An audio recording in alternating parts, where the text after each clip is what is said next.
We're now going to head straight into our fifth panel of the day, strategic unpredictability in the space domain, navigate intersections, escalation, and restraint. We're honored to have this conversation moderated by Jessica West. Jessica is a senior fellow at the Center for International Governance Innovation and a senior researcher at Project Plowshares. Jessica is no stranger to us, so now I will hand the floor over to you, Jessica. Okay, thanks so much. For those who know me know I often wear different hats, and so today I'm proud and happy to be here with the Center for International Governance Innovation. And I want to follow up on Jenny's remarks from yesterday morning when she pointed to the Space 4.0 program at CG. And I just want to highlight for everyone the wealth of materials that you can find online. They range from commentaries and briefs to longer research papers, many by people in this room. And they're anchored in accessible policy language. And on that note, Victoria and I have a new one out this morning on the most recent open-ended working group discussions on Paros and all its aspects. So pop over there and take a look. Now, our session today takes up a new theme for the Unidir Outer Space Security Conference, and that's strategic unpredictability in the space domain. For those of you with a background like me on disarmament and hard security issues, it probably seems odd to think of this as a new topic for space security. After all, questions about escalation and deterrence and misperception have long been part of our strategic stability debates elsewhere, as well as our diplomatic discussions in space. And as Izumi remarked earlier this morning, space has inherited a lot of strategic baggage from the Cold War. But what makes this current moment in space different and why we're focusing on it now is the way these dynamics are converging in outer space. They're entangling with new technologies, new doctrines, and new global governance challenges. Now, in space, this unpredictability can come from many sources as well. It can be a technical glitch or a maneuver that looks threatening, an unfamiliar doctrine, gaps in dialogue, or nuclear deterrent strategies. And any of these can turn into escalation and conflict. It's also complicated by the point that Simon made yesterday that much of our strategic situation in outer space is also at this confluence of fact and fiction in orbit. And so I'm happy to introduce our panel today. It reflects this complexity that we're facing in the strategic environment and with sources of unpredictability. We have experts spanning technical issues, nuclear strategy, military doctrine, multilateral governance, and diplomatic perspectives who can help us navigate the sources of unpredictability and how we can manage it. We're going to begin by having each panelist reflect on an issue that they believe deserves greater attention when it comes to unpredictability in space. But before we dive in, I just want to remind everyone that when we talk about this issue, we're not just talking about strategic level concerns. We're also talking about human security issues, and that's because space is human. I think that's been a core theme of our discussions over the last 2 days. So when we have escalation in orbit, we also have spiraling consequences back down to Earth, and those affect everyone. So on that note, I'm going to hand the microphone to Dr. Laura Grego. Laura is a senior scientist at the Union of Concerned Scientists. She's a physicist by training, but she works at the intersection of science and policy on missile defense, nuclear weapons issues, and space security.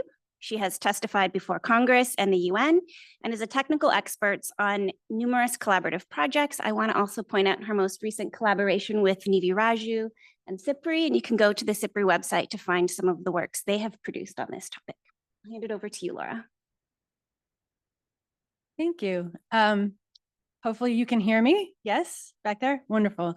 Excellencies, colleagues, thank you so much for taking the time to engage deeply on these critical questions. And thank you to our hosts, most sincerely, for the invitation to share my thoughts. There are many things I'm concerned about with respect to stability in space.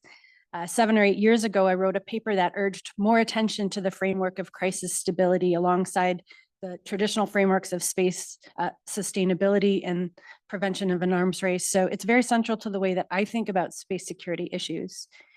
But Jessica asked me to narrow in on one.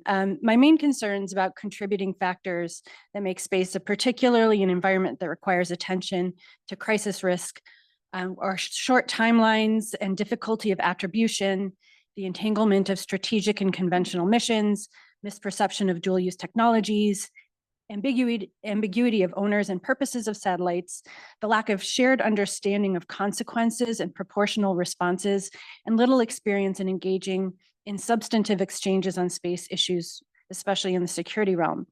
But what I'm most concerned about with respect to trends, and particularly the space nuclear nexus, is that we're not attending to increasing first strike incentives and strategic systems that create pressure to use it or lose it. As important national security functions increasingly migrate to space, these provide encouragement to develop technologies and strategies to negate those systems, as well as hedging strategies. We're seeing this play out now with an increasing use of space for national security purposes and increasing development of anti-satellite weapons. Because even a less capable actor can hold at risk the space assets of a more sophisticated adversary, this can lead to pressure to act first before important capabilities are lost. And this pressure may be stronger in space than in other better protected domains. There are a number of technological trends and strategic approaches which, in my opinion, are increasing these use it or lose it risks and creating time pressure, increasing risks of mistakes, and potential catastrophic conflict on space and on Earth. I'll speak particularly of one that I think is presenting an urgent risk, but it's clear that many states are not properly attending to this type of risk.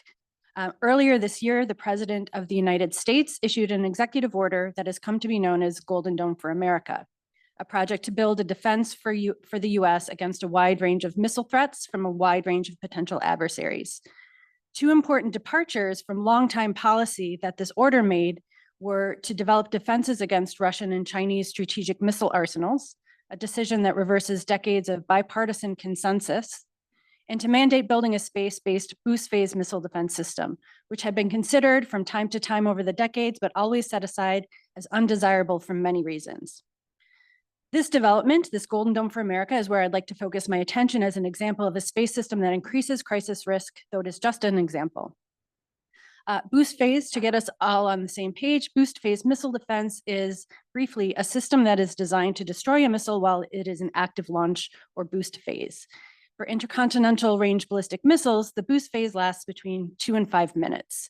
This short timescale requires any interceptor to be within hundreds of kilometers from the launching missile's flight path. To be able to target missiles launched from the interiors of a large country, interceptors stationed in international airspace or waters are too far away. So you'd need to station interceptors in low Earth orbit to have any hope of reaching a launching missile before it burns out. As I mentioned, it's between 2 and 5 minutes. And sophisticated missile states can prioritize making boost phase on the short end of that range. Because it takes a minute or more from the moment of an ICBM's launch to detect, identify, and type the missile and construct a firing solution, and you want to maintain as much time for that intercept, this creates enormous time pressure. If there's going to be a decision made about whether to attempt to intercept missile launch, there are only a few precious tens of seconds for deliberation. This isn't sufficient for meaningful human decision-making and will be largely automated.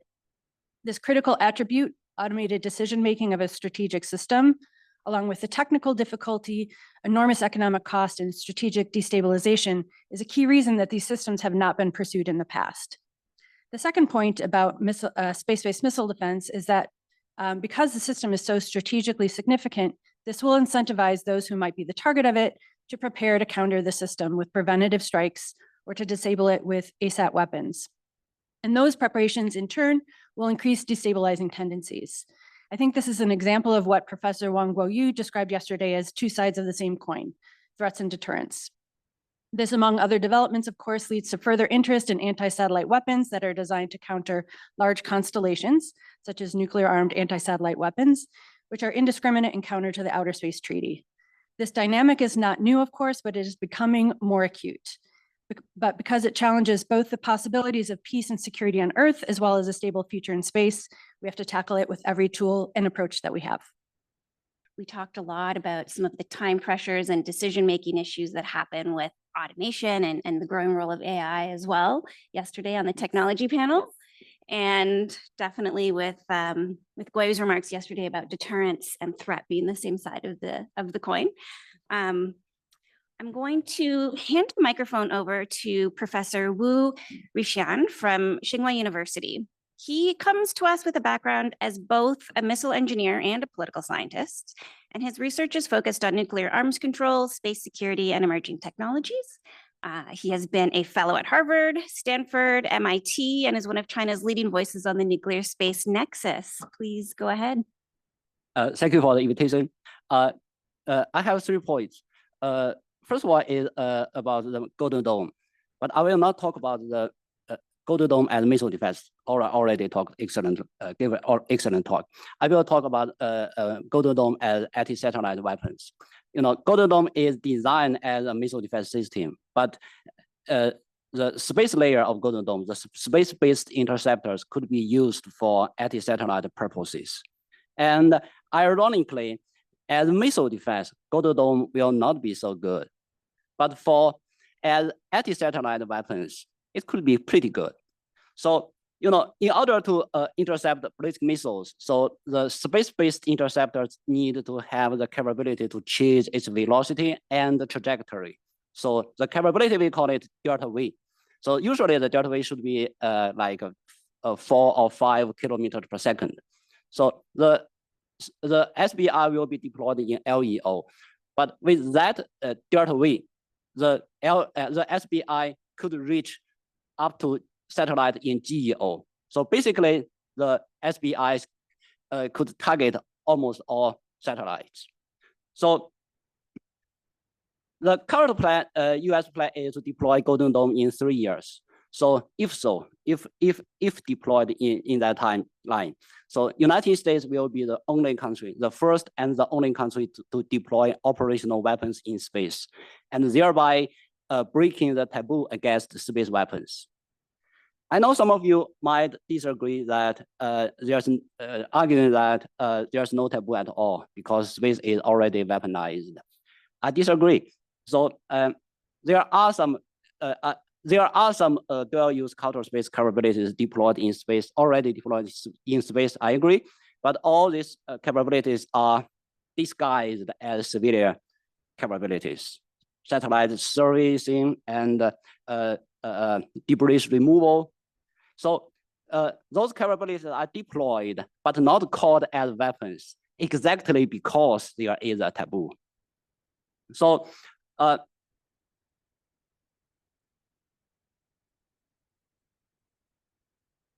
so the US deployment of Golden Dome represents an important turning point.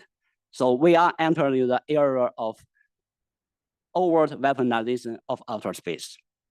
So the second point about the US space doctrine, you know, in March this year, US Space Force published a doctrine called Space Warfighting, a framework for planners. In this doctrine, it is stated that very clearly that the US Space Force considers achieving space superiority as its fundamental mission. So what that means by space superiority, that means to ensure US freedom of operations in space and to deny the freedom of operations in space of the adversary. So that means you need to deploy both defensive and offensive capabilities in space. So, and very interesting in that doctrine, there is a 2x2 chart. I love that chart, describing the 4 scenarios that US can use space capabilities and the adversary can or cannot use adversaries, and clearly say that if both US and adversary can use space adversaries, and this is not a desirable scenario. I love that chart, although I disagree with the conclusion. My last point is, of course, how to save the taboo. So my answer is very simple: no weapons in space, no matter how you call it. It could be how you call it. It could be missile defense interceptors, or it could be anti-satellite interceptors, or space weapons, or weapons in space, whatever. No weapons in space. So the Hawkins guys are working very hard to deliberately undermine the taboo. And if we are serious about space arms control, we should work even harder to defend the taboo. I stop here. What I find really interesting, though, we've started our discussion with 2 different people speaking about one technical system, One from the perspective of nuclear entanglement, first strike capability and escalation on Earth, and the other looking at it from a space and anti-satellite perspective. And I think it points to the complexity that we're dealing with in space when it's deeply entangled in all of these other domains. And so when one party might be looking at stability and prioritizing one aspect, and others might be prioritizing different elements of the stability picture. So it's complicated. And we're going to make it more complicated by continuing down the line. Next, we have Sarah Erickson. She is a project coordinator for the space security program right here at Unidir. She has also supported the group of governmental experts on PEROS as a substantive expert. And she alluded to this at lunch, but currently she's pursuing a doctoral degree at the University of Maryland, where her work is focused on the space nuclear nexus. So Sarah, from your vantage point inside these UN processes, what aspect of unpredictability do you think deserves more attention? Thank you, Jess, and thanks to also from my fellow panelists. Very grateful to be on here, and I can't wait for more of the discussions. But so I'm gonna lay this out, and maybe it'll be a little bit more of an unorthodox kind of way of thinking about this, because we think the earliest space governance efforts, they laid down principles of peaceful use and cooperation, right? But of course, we know they were largely driven by nuclear urgency. We have the Partial Test Ban Treaty, the Outer Space Treaty. Of course, they sought in different ways to limit nuclear risks in orbit. And if we think about those early arms control agreements plus others like the ABM Treaty, we understand that in general, it was not just about keeping nuclear weapons out of orbit for the most part, but there was also efforts to prevent destabilizing missile defense systems and really help formulate a growing recognition of a type of mutually vulnerable deterrence logic, right? And that's a nuclear-centric framing, which left a legacy that still impacts how space security is discussed today multilaterally, even if we don't hear it as overtly stated as it has been historically. If we think of 80s Paris conversations in the context of UN General Assembly and CD, when these types of topics were more overtly talked about in terms of first and second strike capability, these types of things, which we don't hear today in the discussions. It's all very covert and kind of it's there at the sub level, but we're not speaking directly about it. And so we need to understand that the nuclear concerns, they never really disappeared, and all these Cold War debates, they're still very relevant today, unfortunately. And so the survivability of NC3, vulnerability of early warning satellites, risk of interference or misperceptions in crisis, the need for rivals to feel secure in their second strike capabilities. I mean, these remain central fragile points in strategic relations. And unfortunately, they just cast this really long shadow over space discussions. But at the same time, I want to make the important point that the space domain has evolved considerably since the Cold War period. And what we're facing now, I want to frame as we also have space-centric issues. So issues that I don't think are just simple extensions of nuclear rivalry. We have congestion, we have debris, rapid growth of commercial constellations, prospect of cislunar and lunar activity. These generate all their own kinds of unpredictability in their own way. And the challenges deserve attention in their own right, and not just through the lens of deterrence logic only. Because if we allow maybe the nuclear frame to dominate, we can risk sidelining some of those urgent questions about sustainability, access, protection of civilian and humanitarian services that are increasingly vital. So we need to acknowledge that there is a return and a strengthening of nuclear anxieties, unfortunately. And I think that this needs to make us reflect on the important word of prevention in our oh so famous PEROS, right? The prevention of an arms race in outer space, it has been our guiding principle for decades, even if it's often struggled to make substantive progress, I'll be the first to admit. But today's strategic environment makes the principle more relevant, not less. And today's renewed nuclear anxieties, they are unsettling, but they also create an opening, I think. So if we're worried about interference with NC3 systems or early warning satellites, that's precisely the kind of shared vulnerability that can motivate preventative action, I think. Now, the challenge is to use those growing concerns to re-anchor commitments to PEROS. And in that context, some could argue that norms or rules could be created around nuclear-related assets, particularly NC3, for example, and that could be a practical starting point for progress. And I do think there's a lot of merit in that idea, actually, and maybe we could even discuss to what extent that these types of norms may already exist, at least between some nations. But I think there's two important points in this context that shouldn't be overlooked. And the first one is that even among nuclear weapon states themselves, reliance on space is not symmetrical, right? Some countries tie their deterrent postures more closely to space assets.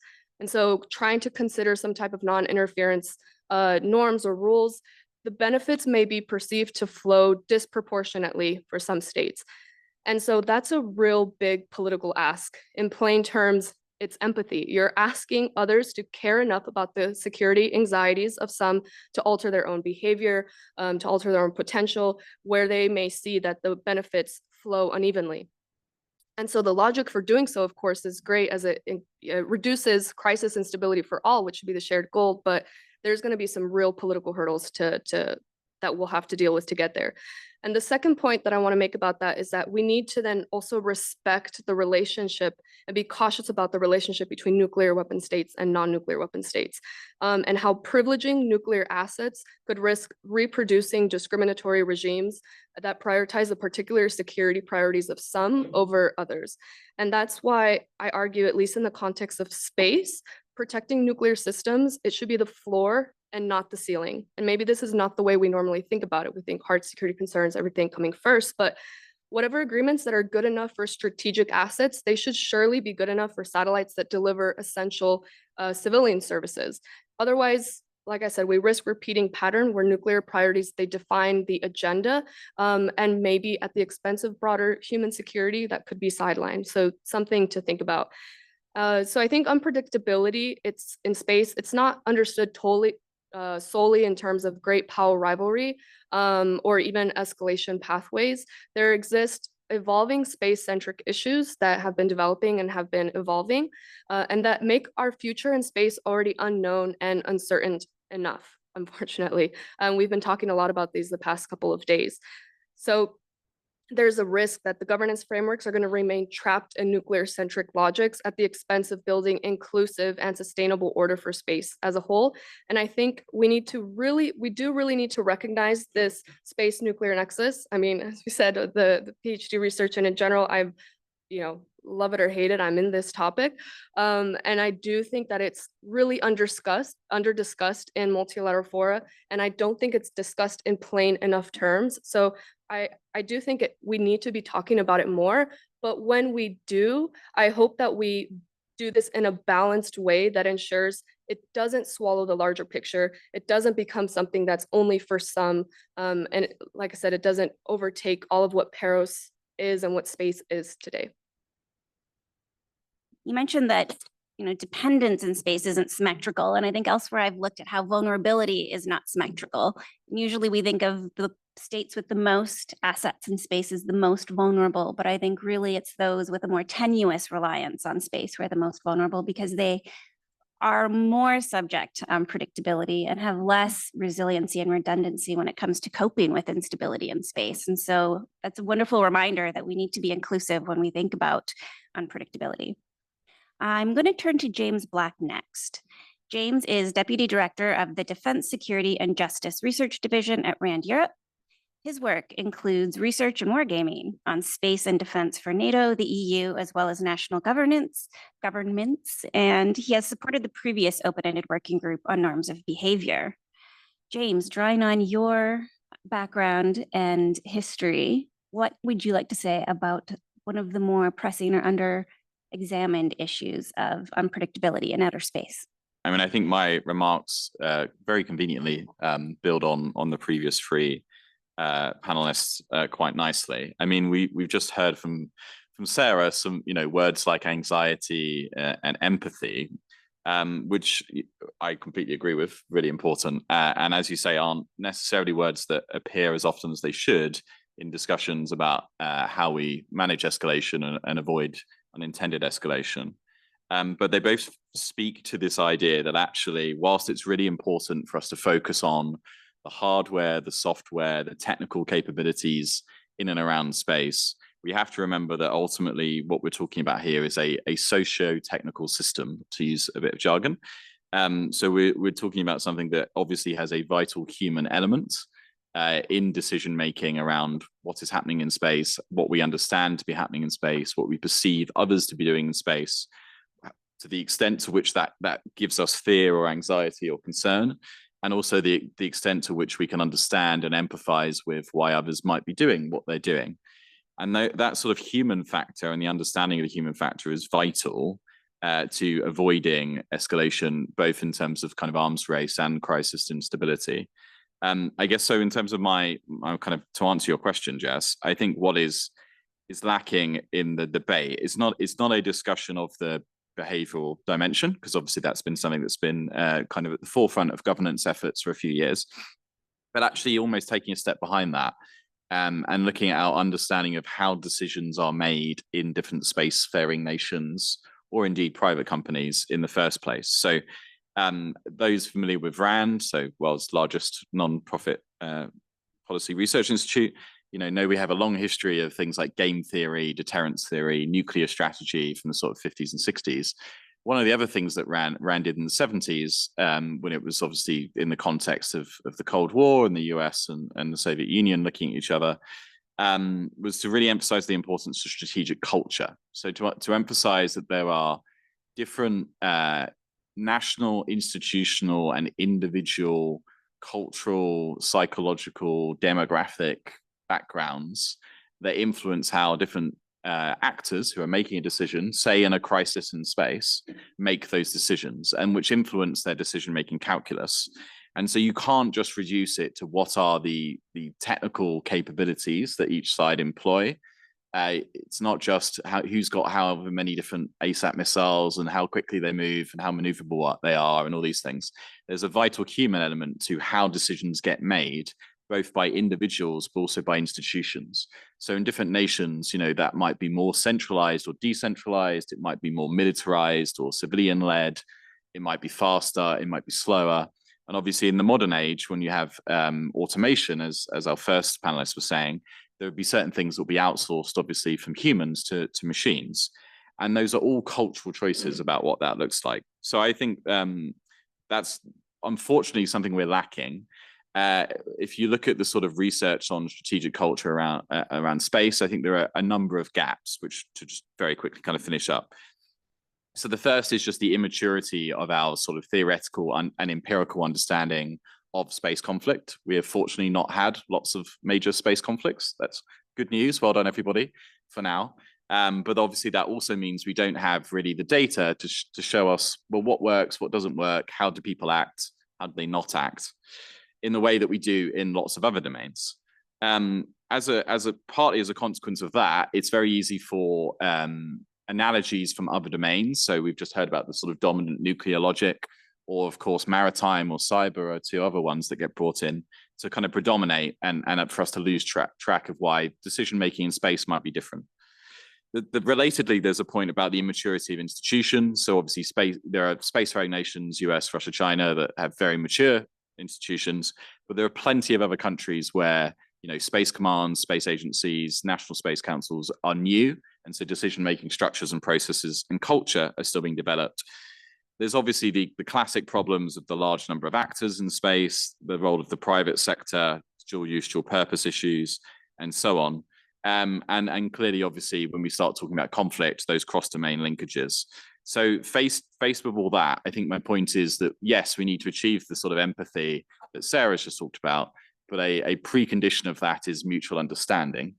And unfortunately, I think whilst some exists, I think there are lots of people in the US, China understanding each other. It doesn't exist in relation to, say, middle space powers or smaller space powers. And it's a real gap, I think, given the complexity and interconnectivity of the domain, as you've said, Jess. We're very happy to get into this more in the Q&A. I think it was Beatrice who paraphrased Colin Gray yesterday when she was saying that strategic culture or strategy and doctrine give meaning to weapons. And so being able to understand those meanings across different cultural contexts seems lacking. We're going to end our introductory remarks with Andrei Belousov. He is Deputy Permanent Representative of the Russian Federation to the UN here in Geneva. He has decades of experience in disarmament and arms control, including on the Paris issue, and he's played a key role in Russian delegations to multilateral negotiations I'll add that on a personal note, Andre was one of the first diplomats that I met here at UNIDIR a long time ago at the Outer Space Conference. And so I think it's a real pleasure to be on a panel together again and hopefully talking about new issues somewhat. Okay, thank you, Jessica, for presentation of my personal activity in the sphere of arms control, disarmament, and non-proliferation. Actually, I would like to thank UNIDIR for inviting me as a panelist for this conference, which is a new annual event. And within the last 15 years, the conference became very interesting and very useful multilateral platform for the free exchanging of opinions between different states, not only states, but the exchange of views with the civil society. So I suppose that the conference each year gains more interest from the international community. So I would like to remind that Russian Federation was at the origins of convening this conference, and this conference is organized with the permanent support of the Russian Federation. So I would like to start my statement with two things. The first one is anecdote about space, and another thing is a reservation about my statement. So anecdote about the state. Two guys are speaking about space. Two guys are speaking about space. One of them says, the only thing which today behaves itself reasonably in the space is the space probe Voyager that go in from Earth at speed of 17 kilometers per second. The second guy objects, no, that is not true. The space probe Pioneer 10 is more clever than Voyager because it is not only going with high speed to the Aldebaran star system, but since 2003, it stopped communication with Earth. So it's an anecdote. Now the reservation. The reservation I would like to say about the Golden Dome program or project. Actually, within the 2 days of the conference, many panelists and participants mentioned this project. So I don't want that anybody of the participants or outside observers has the impression that this conference was convened specifically to organize advertising campaign on Golden Dome project. So I would like to ask you to consider this project with the critical context in which this US program was mentioned. Now I would like to return back to my statement. Well, it is very difficult to tell you the truth. It is very difficult to speak after 4 previous statements because many things which I would like to mention in my statement was already mentioned by the previous panelists. But nevertheless, I would like you to listen to my statement as well. Currently, the majority of states regard outer space as an important factor to provide the global stability and security, which is confirmed in their national doctrinal documents. But at the same time, we witness multiplying risks of turning outer space into the springboard of aggression and war. Thus, some Western countries are openly implementing the policy to place weapons in outer space and to use the orbit for combat operation to guarantee their dominance and superiority. First of all, in this military sphere, large-scale programs are carried out to develop weapon systems designed for use or threat of force in outer space from or against outer space. A good example is the US efforts to expand its national anti-missile program within the extremely destabilizing project of Golden Dome for America. It presumes the comprehensive development of components of the global deeply layered and multi-domain missile defense system, including the deployment in orbit of interceptors. Here, I would like to stress the danger of placement of interceptors in outer space specifically, because, these systems of weapons will have attack capability. It means it could be used not only for defense purposes, but and offense purposes as well. So it creates the real danger and threat, not only to the space assets, but as well as to the assets on the Earth, specifically to the critical infrastructure. Such steps can seriously affect not only the strategic predictability in outer space mentioned in the title of today's panel, but also the strategic stability in the relation between the nuclear powers. The significant strengthening of potentials for combat operations in outer space, including the appearance in the orbit of means of destruction, in fact turns the near-Earth space into the environment for the placement of weapons and the arena of an armed confrontation. We would also like to emphasize the extremely dangerous trend to use by some countries of commercial satellites and the corresponding ground infrastructure declared as civilian systems for military operations of foreign armed forces and interference in the internal affairs of sovereign states. In fact, it is in indirect participation in armed conflicts. The Russian draft resolution, Space Science and Technology to Promoting Peace, is aimed at prevention of undeclared uses of satellite mega constellations. The placement of weapons in outer space poses a direct threat to the security of other countries. It also has a significant negative impact on peaceful space operations. Most national social and economic programs depend on it, and this factor is equally relevant both for the spacefaring nations and for the developing countries. The Russian Federation invariably and consistently calls for preserving outer space for exclusively peaceful uses by all states on an equal and non-discriminatory basis. Here, I would like to mention a very eloquent example of position of one country on the issue of the peaceful use of the outer space. During the debates on the conference on disarmament, which within the last couple of weeks was heavily working on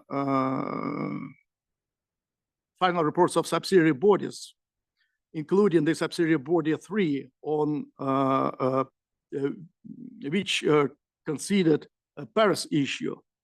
One delegation proposed to delete from the final report the reference for the peaceful exploration of outer space.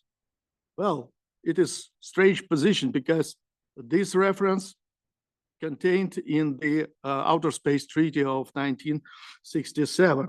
So, and the delegation which proposed to delete this reference from the final report signed this treaty and ratified it. And at the same time, nowadays, they would like to reconsider their approach to the space activity, to the exploration and use of space. That is very, very concerning signal from this state. So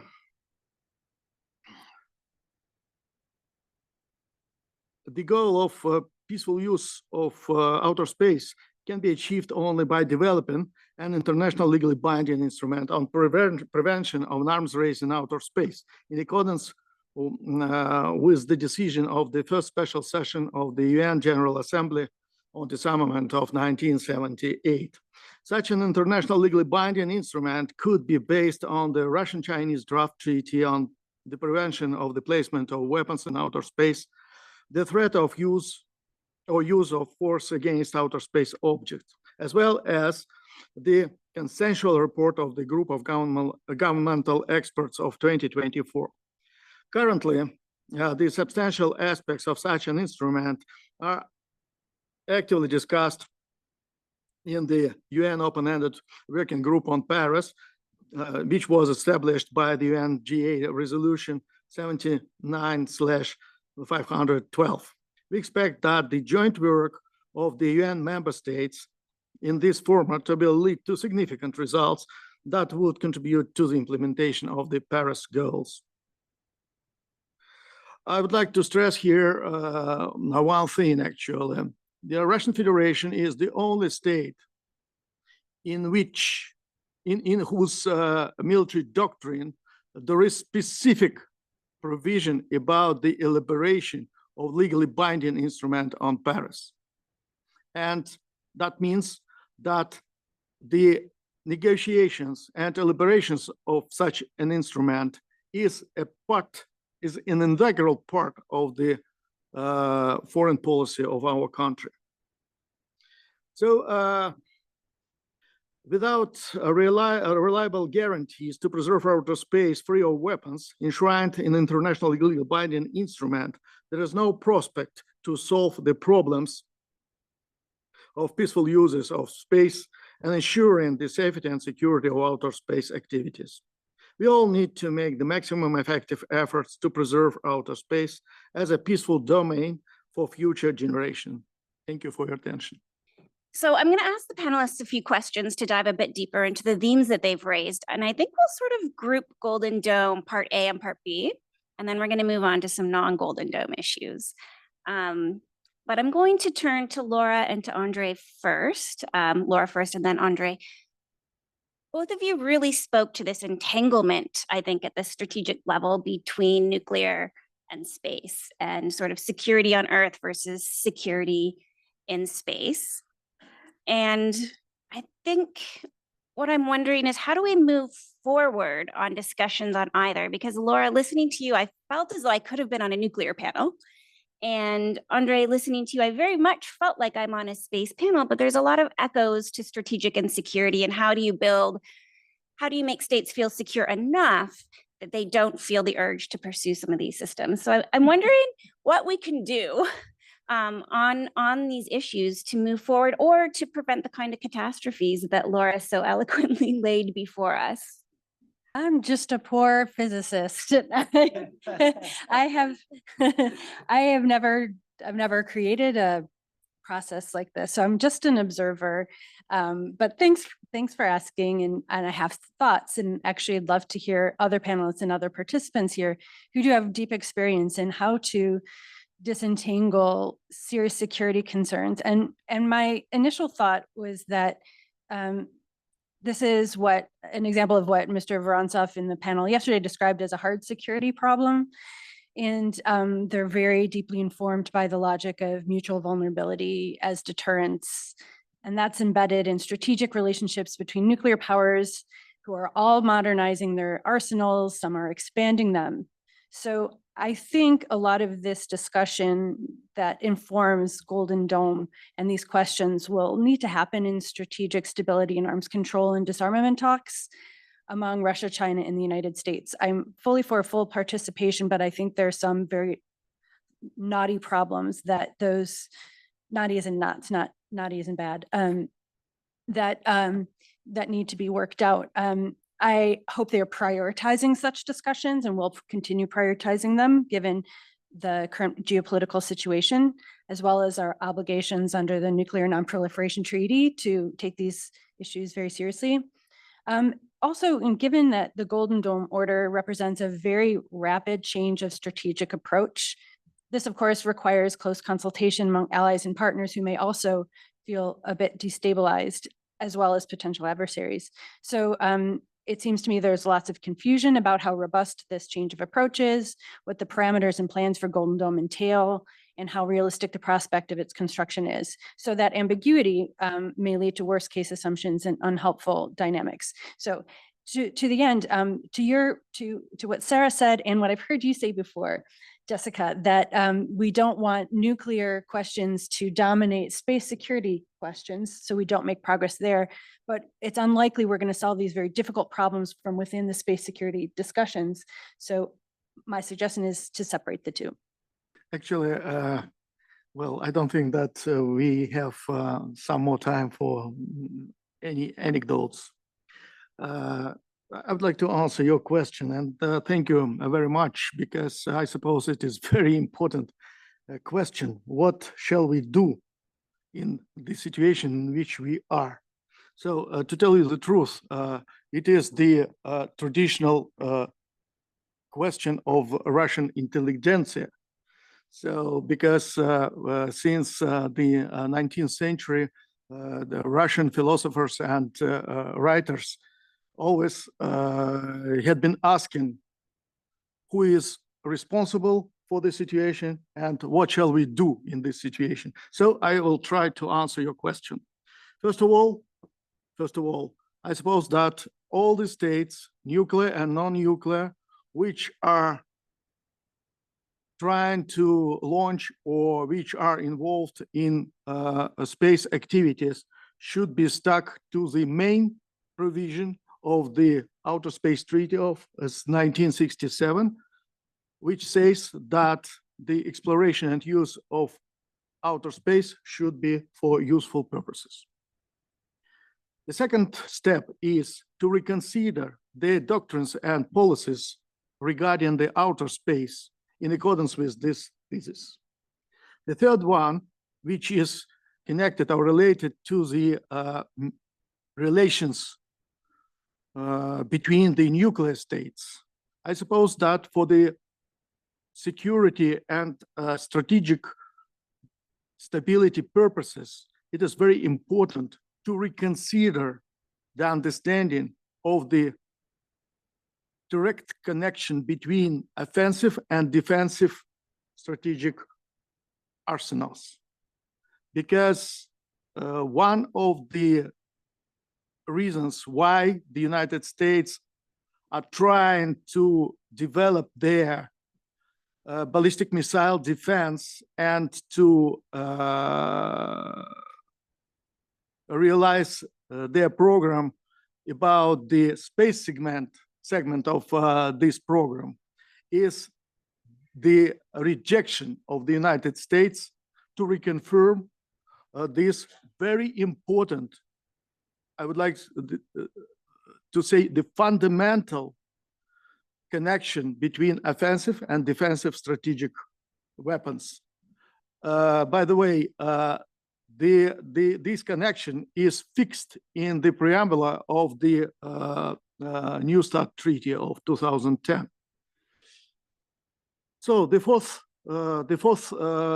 step is the launch of the negotiations on the legally binding instrument on Paris. Without this, it is impossible to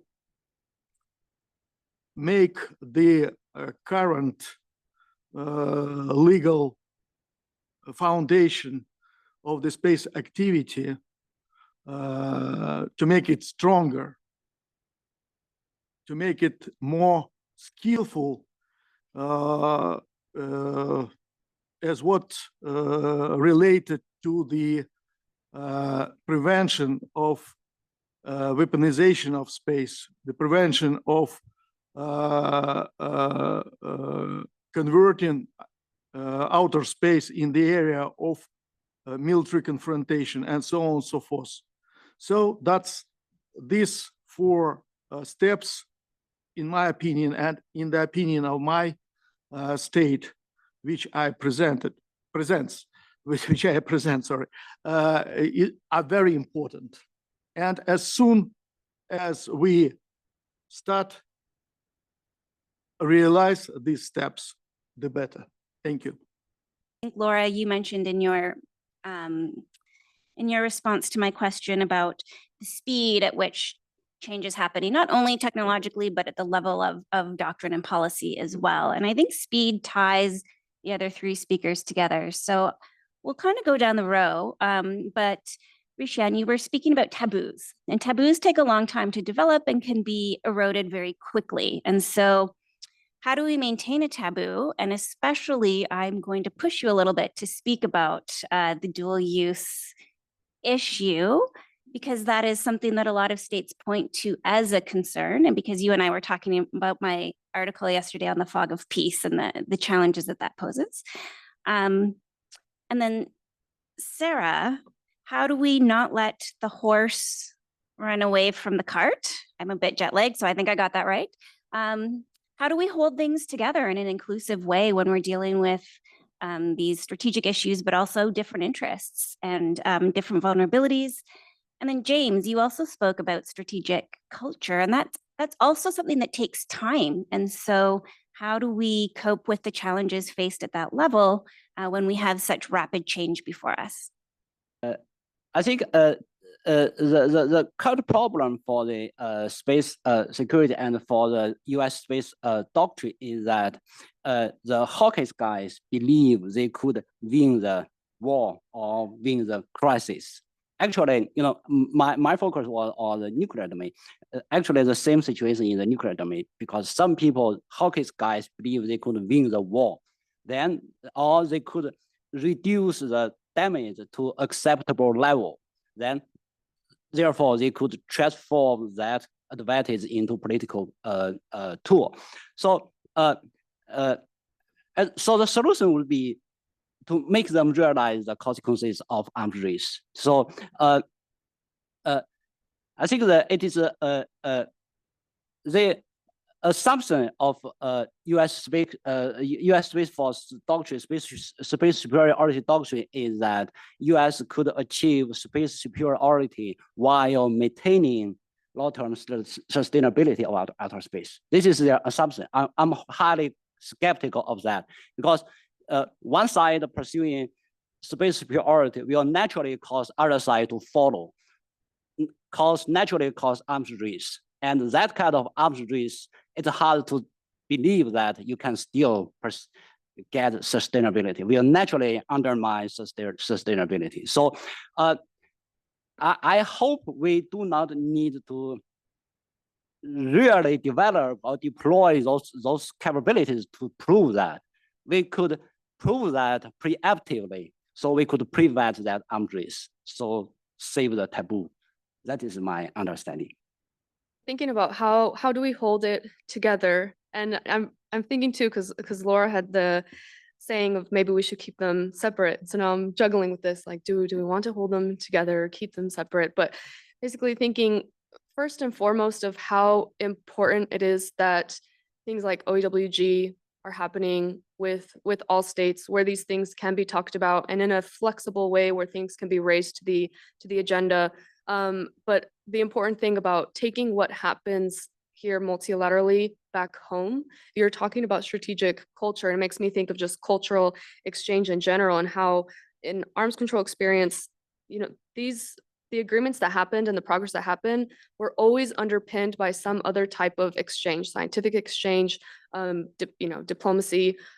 So I think it's important to bring what happens here back home. And some of the other things we're talking about made me think about epistemic communities and how great it could be also for civil society, for academia, to do a lot of work to show the history that epistemic communities had in proliferating, if you will, certain deterrence logics that I think we kind of take for granted about, you know, assured destruction logic, and how so many countries kind of shared this framing, and that there are splits domestically. We can think damage limitation, assured destruction. I don't want to get too nitty gritty about it, but there was so much work that had to have happened historically, and we're again thinking of, you know, Rand here and many others that had.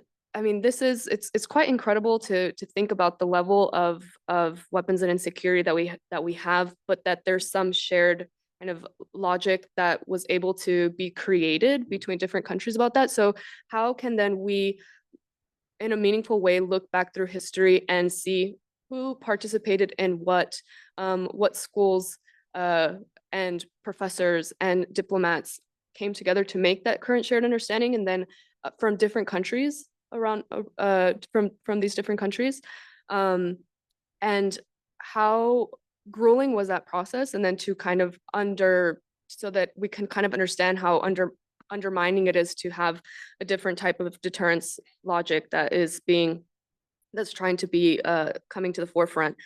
And otherwise, on holding together, I do want to reiterate something I think Regina was talking about yesterday morning as well, about transparency and confidence building measures, and how sharing information is, I think, just thinking about the phrase and tapping into some linguistic background, there's a complete reason I think transparency and confidence building measures are in this phrase together and in that order. I think it's super important, first, the sharing of information, but the confidence doesn't come from the disclosure by itself. The confidence comes from the conversation, and the conversation is what happens here. It's why the UN exists.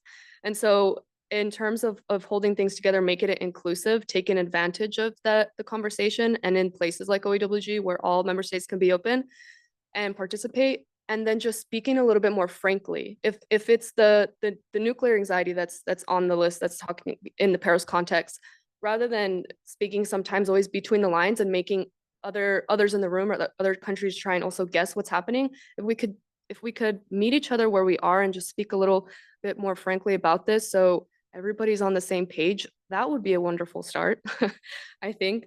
And then also realizing that, as I was saying, the space-centric issues, we have evolved so much to being able to talk about all these other agenda items that are on the list, and that didn't happen by one country alone. So many countries have agreed to all of these different, agreed, but like we all have the ways of different countries of putting things on the agenda, and that happens kind of collectively. So continuing that and taking the different perspectives, having joint working papers and things, not just plugging this because I'm with Unidir, but conferences like this, things that happen in the sidelines that can really feed into that about the different priorities, I think is still going to hopefully make for an inclusive conversation, and the expertise that you bring to the room, the people that you bring in together from the domestic levels, the regional expertise, I think that's all integral to making inclusivity possible. It's not an act or something you do, it's a process that involves others. Excellent reminder and linkage up with Regina from yesterday. James, what do you have to say on this contrast between the slowness of many of the processes we're talking about and the time pressures that we face in outer space? Tree planners talk a lot about sort of time space considerations, and there's rarely enough of either, but certainly rarely enough time. I think, as you say, a crisis can hit and can require decisions almost instantly. And in that sort of situation, there isn't really time, obviously, to suddenly get a US Space Doctrine 101 lesson downloaded into your head, or a Chinese Space Doctrine 101, or whatever it is that's required in that situation. So it's something that has to be done ahead of time. And so what we're really talking there is about kind of raising the strategic IQ of decision makers, both in terms of understanding themselves, their own space capabilities, doctrine, policy, plans, kind of escalation pathways, vulnerabilities, and all those sorts of things, but also crucially understanding their adversaries or their competitors, and ideally understanding how those people then understand them. So you get into these very sort of recursive things where I have to have some level of self-knowledge. I also have to understand you, Jess. I have to understand how you might see me. I have to understand how you might see how I might see you, and it kind of keeps going. So these all get very complicated. The reassuring thing, though, is that, first of all, we're not starting from nothing. Obviously, there is work ongoing in various countries, and I'll give some examples in a sec. But the other thing is to say that, yes, building up understanding is slow, but it's also reassuringly cheap and cumulative. So by cheap, what I mean is, you're not having to spend hundreds of millions or billions of whatever your national currency is on some huge space architecture. What you probably need is a very small number of people who speak the right languages, have a decent understanding of a few other countries, and access to a suitable kind of Rolodex of geeks and nerds who can tell you more as required.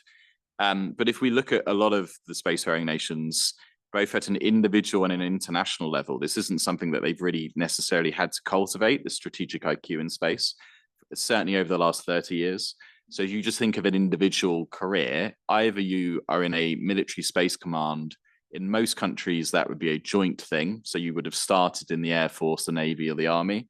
You probably spent the first 10, 15 years of your career running around with a rifle in the mud, not terribly illuminating about the details of sort of orbital mechanics or space warfare. And you get thrust into a job for two years where you're suddenly in charge of that sort of thing. Equally, if you're from a civilian space agency, you've probably come at it from a career focused on, civil and commercial applications, peaceful scientific exploration, those sorts of things. So again, you don't necessarily think about deterrence and escalation and all these sort of quite old school Cold War things. So at an individual level, we absolutely need to make sure that the kind of professional education and training for personnel not just tells people about how their own country does things, but also crucially tells them about how some of the other spacefaring nations approach space. So they have a bit, from the very beginning, they have an understanding of, okay, China sees it this way, America sees it this way, Russia sees it this way, and you can build from there. Similarly, at the international level, there are obviously things that can be done, unilaterally. Obviously, you can be more transparent about your doctrine. You can be more open about the level of integration of automation into your decision making. You can be more open about your structures. You can be more open about the sorts of things you cover in your professional education and your training for your personnel.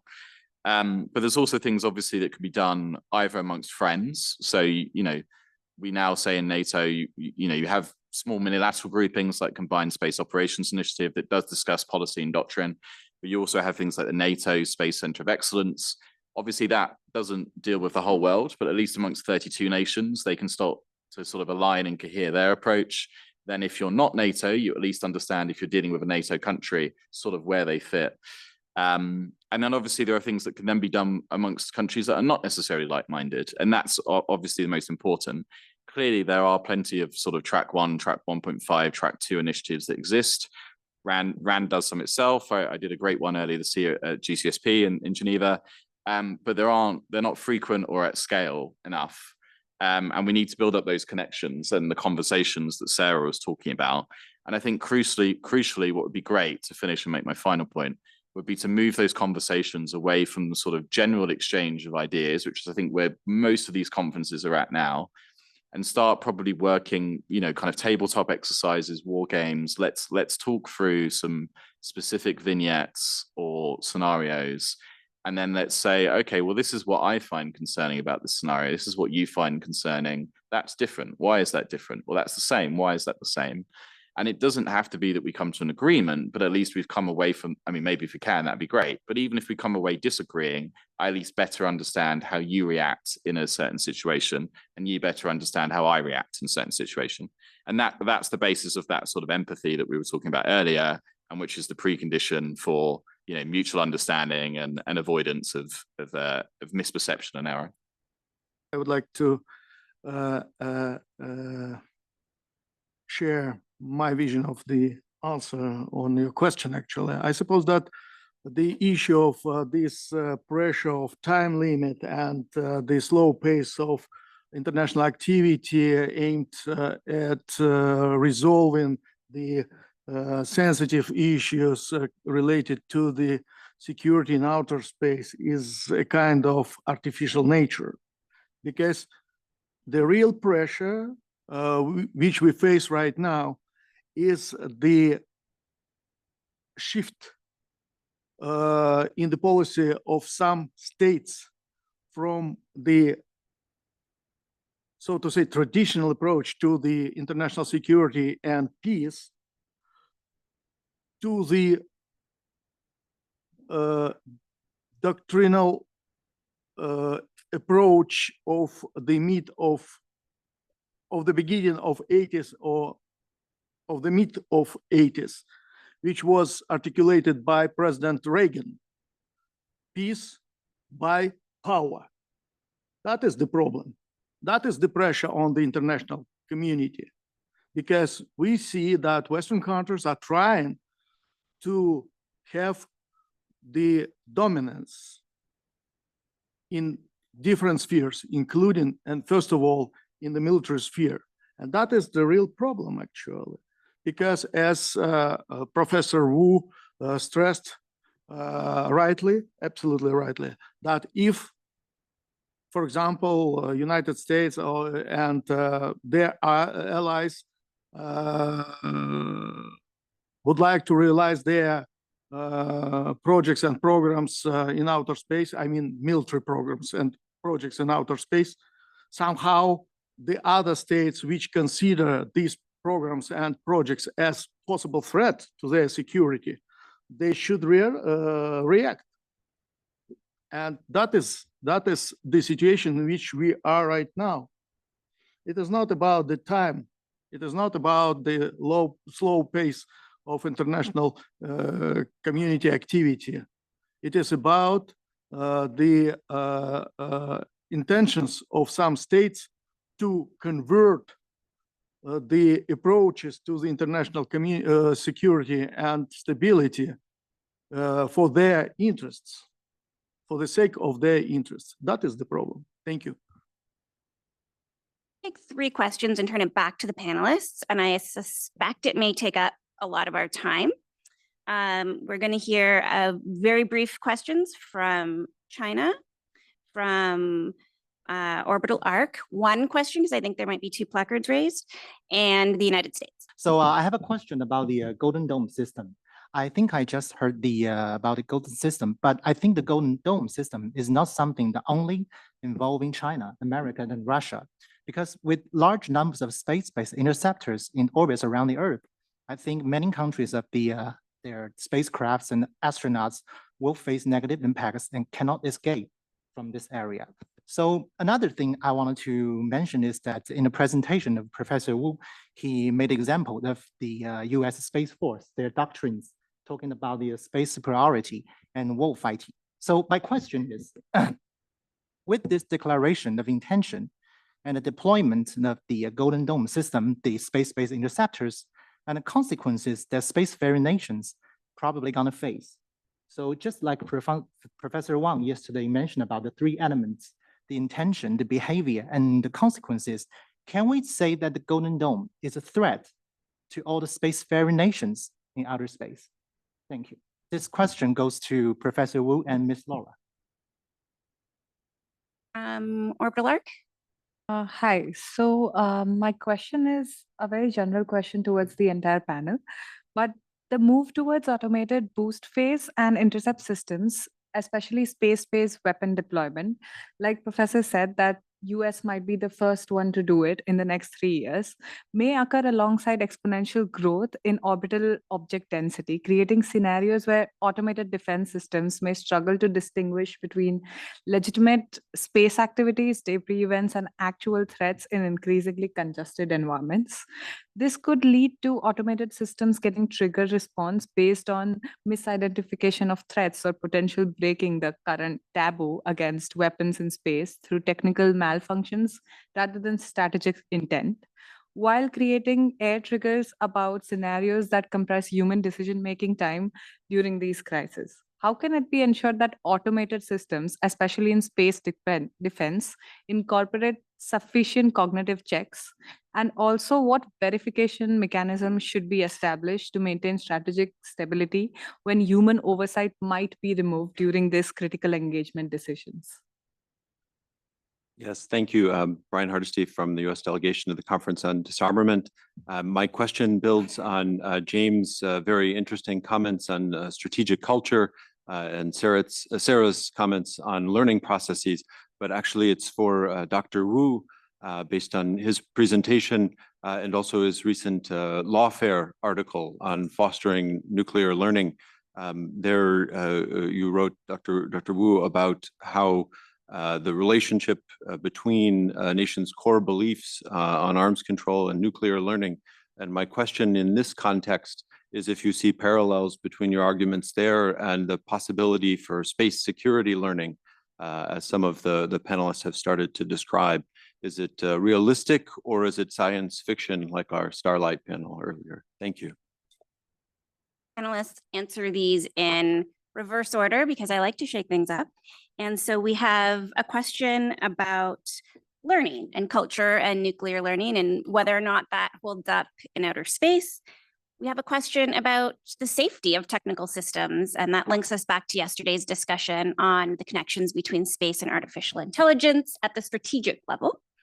And then we have a broader question about, I would say, space-based interceptors in general. Is this a concern for everyone, or is this a concern for just a few states? And I think that ties in well with the themes of our panel. I'm going to take hands. Well, okay. Professor Wu, you had sort of two questions. So we will absolutely begin with you, and then I'll take hands on who wants to jump into the discussion. Thank you. First of all, about Golden Dome is the threat. The answer is yes. I would emphasize 3 points. First of all, the taboo. I think it's a big impact on the taboo against space weapons. Second one, about the strategic stability. I didn't talk much about that because it's a missile defense issue. You know, previously U.S. Declaratory policy on missile defense is that U.S. missile defense is not targeted to China or Russia. Therefore, it doesn't undermine strategic stability between China and United States. But currently, U.S. clearly say this is about China, so and Russia. So that actually that means United States is abandoning strategic stability. That's a big issue. Also about the arms race in outer space. So naturally, I could imagine that, you know, United States opening the door. United States will say this is illegal. This is blah blah defensive. Blah blah blah, and so United States will deploy those space-based interceptors. Just imagine that United States opening the door for other countries to follow, and in the future there will be like several constellations of those interceptors, and should be the number will be at least 100 or thousands of that. So in a conventional war, you know, all the militaries will have high incentive to use those interceptors for ASAT purposes. That's a disaster. So this is my answer to the first question. The second question, thank you for mentioning the lawfare article. The answer is yes, there is also the same mechanism in the space security learning process. Actually, I would say China's arms control community has a very strong tradition. That tradition is rooted in the nuclear process, but that tradition also has influence on the outer space arms control issues. So the learning process, the nuclear, I'm encouraging my Chinese colleagues to learn from our experience and from US-Soviet process. And the nuclear learning will naturally have some impact on space arms control mindset. So naturally, yes. Also, I would emphasize the second point is that in my article, I emphasize the U.S. can help China's nuclear learning because U.S. needs to recognize China's nuclear deterrent and try to recognize mutual vulnerability between China and the United States. Then China could feel comfortable to learn and to emphasize risk reduction issues. Also, the same situation in outer space issues. You know, if U.S. is declaring that U.S. is pursuing space superiority, it is really hard to persuade China that, you know, you could cooperate with U.S. or you could emphasize risk reduction. It's really hard. So there's also similar conclusion. U.S. could help in space domain. I mean, very quickly on the US question, I mean, it won't surprise you given my previous remarks that yes, I do think it is possible for there to be sort of space security learning in a much more systematized way across different parts of the ecosystem. I guess one thing I didn't talk about so much earlier is there is actually an opportunity that less so in the case of the big players like the US and China and Russia, but for many nations, their space agencies, space commands are comparatively new. That obviously brings challenges with the sort of maturity of those institutions, but also actually means that they're sort of set up as learning organizations.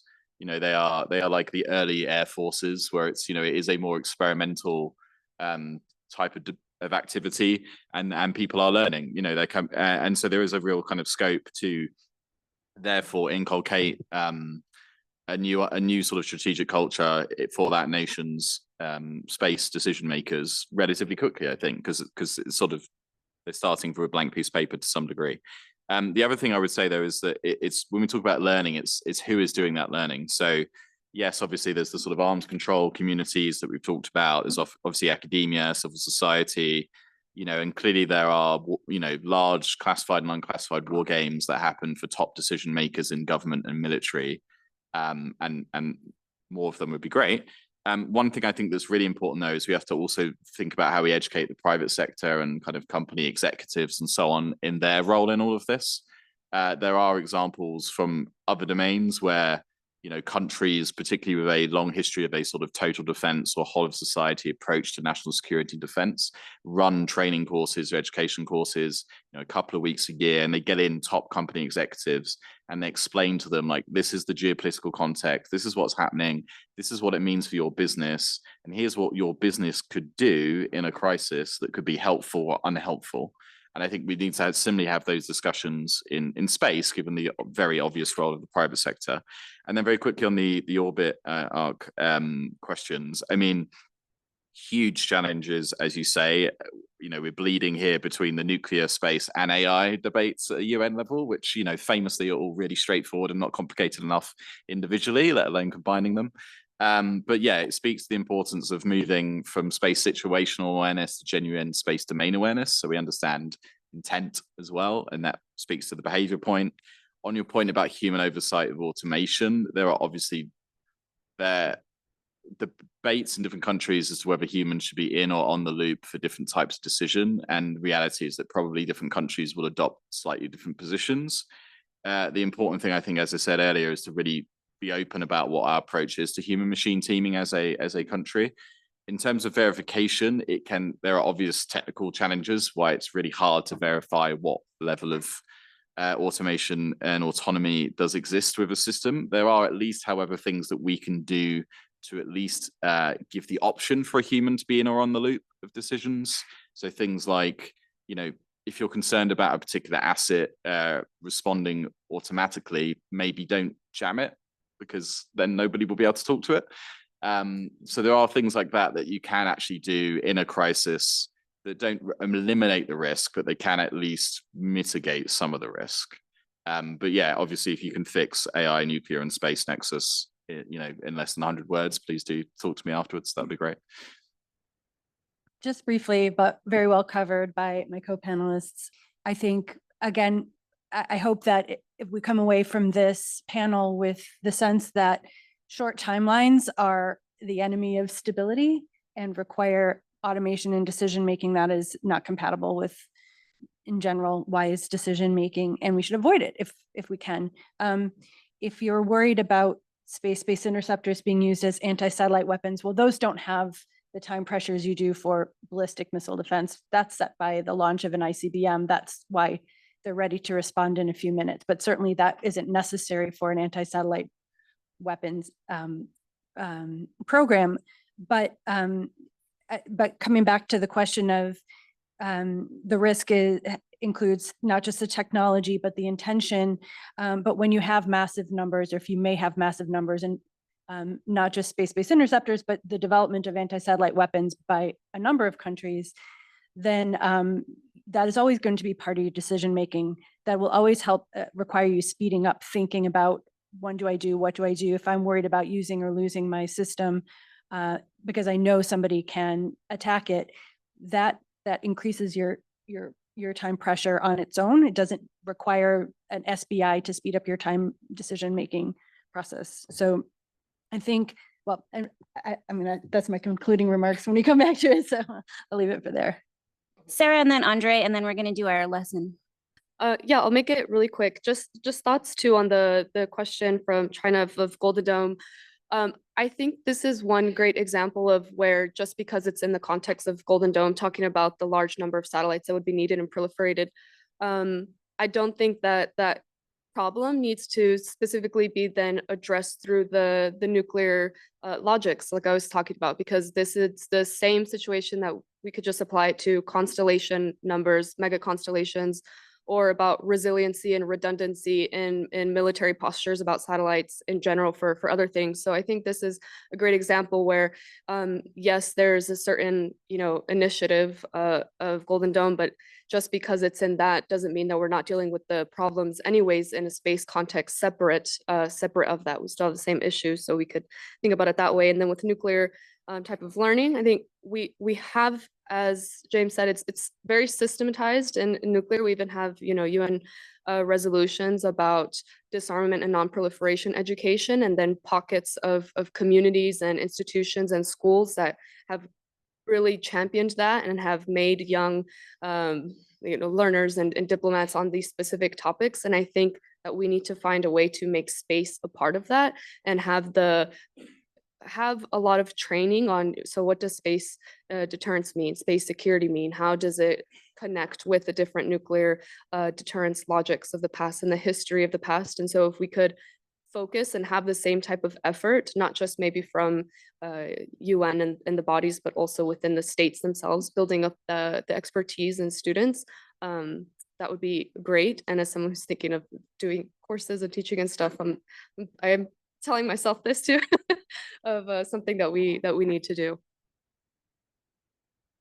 Thank you. I would like to react to the question of the representative of the Oritarch. Actually, I would like to warn the participants of the conference from misinterpretation of the situation after the placement of weapons in outer space, because any technical issues about the impact of weapons in outer space on the strategic stability will be the less important issues in that situation, because the strategic stability will be undermined by the placement of weapons in outer space. The placement of weapons in outer space, whether it will be interceptors or any conventional weapons, whether they will be autonomous, automatic, or under full human control. Despite all this, any placement of weapons create the real threat to the international security and destroy strategic stability. That's why our country is in favor of prevention the situation when we see the serious threat from space to space and to the Earth, from space to the Earth after placement of weapons in outer space. All other technical issues will be so unimportant in this situation because we will face absolutely different situation in the world. We will face the real threat to the international, regional, and national security of the states. That's why we would like to ask the international security to consolidate the efforts to prevent the situation when we need to address the situation after the placement of weapons in outer space. Thank you very much. And to let each speaker give their hopefully one sentence wrap up, because we've been bringing history into this a lot and we have very wise people on our panel. And so I did ask everyone to reflect on a lesson, not necessarily from history, but a lesson from somewhere that they would bring to this discussion for us to keep in mind going forward. And that would serve as a closing statement for everyone. Okay. Okay, so I think we talked a lot about short timelines. I won't spend a ton of time on that, but I would want us to come away with that is something where we want to spend a lot of care, make the advantage of surprise attack as negligible as possible, et cetera. I think these are all strategic lessons we know really well. I guess I wanted to, after all this hard-nosed talk, I guess I wanted to say that what happens in space is an expression of our relationships on Earth. And we always worry that crisis in space can lead to war on Earth, but we can also imagine that if we succeed in creating better arrangements in space, cooperative or based on assurance, that this may reflect helpfully back on Earth. And thank you to our wonderful lunchtime Starlight talk about futures and thinking about how, as we conceive of those better futures, we have to, I know we have to be realistic, and it's very easy to be cynical, and somehow being called naive seems to be a terrible, terrible insult in these forums. But I think it's really important to, again, keep thinking, how do we create the conditions for security with reality, but also a lot of hope. So thank you. Hopefully we illuminate these paths while continuing to have these conversations together. Usually, United States always ask China for higher transparency. This time, I would encourage the US to provide higher transparency or its Golden Dome plan. So currently, there's no information on the scale of the Golden Dome. So how many offensive nuclear warheads is the Golden Dome supposed to deal with? So that is a key information. So when other countries are planning how to respond to US Golden Dome, that information is very important. And without that information, other countries can only work on the worst case assumption. That's bad. So I have very few employable skills, but it does work well for a question like this. I guess I would have two very quick points. The first would be that, yes, things seem tough now in terms of geopolitical tensions. Equally, if you look at the history of arms control and other things, they've always been between people that don't particularly like each other at the time. That's the nature of it, right? That's why you need those things. Indeed, peace deals are between people that were fighting until that point. So, the Cold War, we had, West and East, USSR and the USA in particular, NATO more generally, were still able to get around the table on issues like nuclear. But they were able to do so partly because, yes, they were catalyzing crises like 1962 and other things, but also because there were ideas on the table that could then be picked up. There were frameworks and things that people had been talking about between those different countries, that when suddenly there was the political will, there was a moment of political willingness to sign up to something, agree something, somebody had done the deep thinking for and built the relationships. So yeah, the best time to have started those conversations would be 70 years ago. The second best time to start is now. So yeah.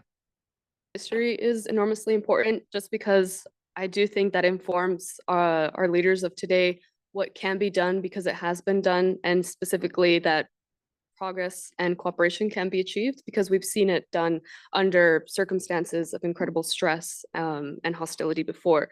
And I think the takeaway is simple for me, of not reducing space security discussions in Paros just completely to deterrence or just only through the nuclear lens, but finding a way to balance that we do acknowledge and we do discuss space nuclear nexus, and then ensure the security of strategic systems and the stability of that, but that we do it carefully in a way where we don't recreate the discriminatory regimes that we have in the nuclear domain, and that we make sure that we're prioritizing the security of all of those involved in space and in general Earth, because space is for everybody.